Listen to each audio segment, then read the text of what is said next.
Fortunately, I'm just getting 3 of these cases analyzed from France, where people are sending me the actual sample, the actual specimen. Most of that is metal.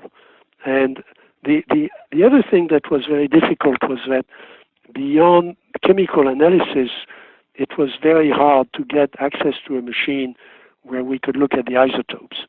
And now those machines are, at least I have access to at least 2 different machines right here in Silicon Valley, because I'm pretty well connected with the high-tech community, including one company that I financed as a venture capitalist. So I have access to their engineers, and these are, not only do they have a machine, but they've built the machine. So I have access to the people who have actually engineered the instrument, and we can begin to look at this. And what we're finding is very preliminary, but it's absolutely fascinating, because we're not finding what we thought we would find. We would find either that the materials were terrestrial, and by the way, when you look at the isotopes, it doesn't lie, because you can look at the ratios of the actual different types of aluminum, for example, or magnesium that is in the sample, and you can look at the ratios of the abundance of different isotopes of the same metal, the same element.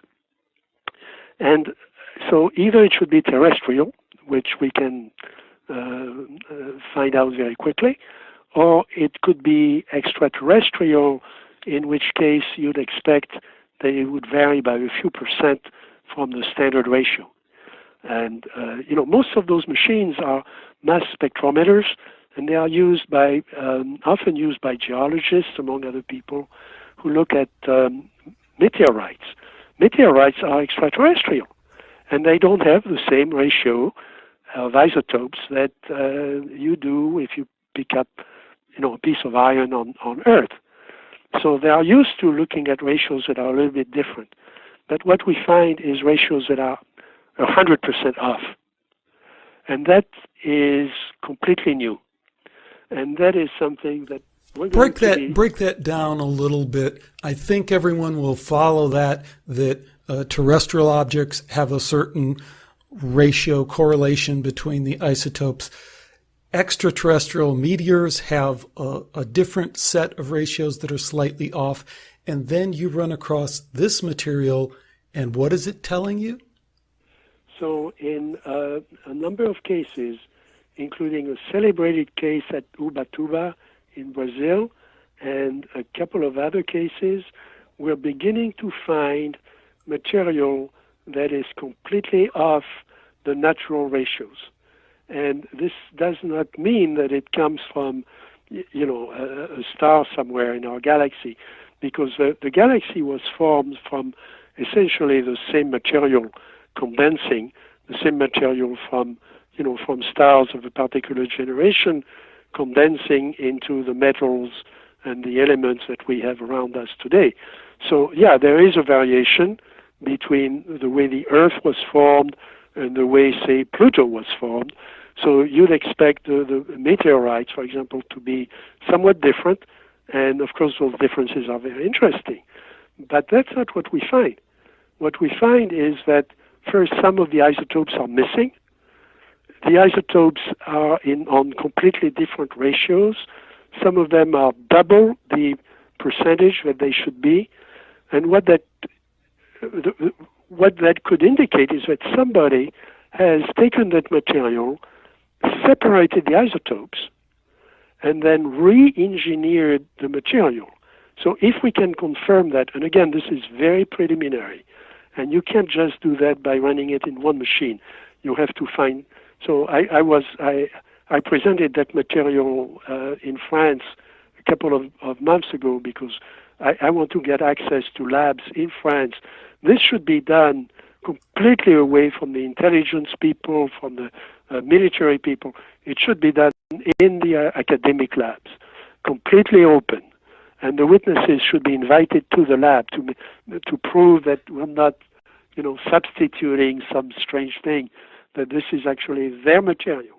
And there is no reason not to do that openly, and to return the material to them. We don't need to keep it.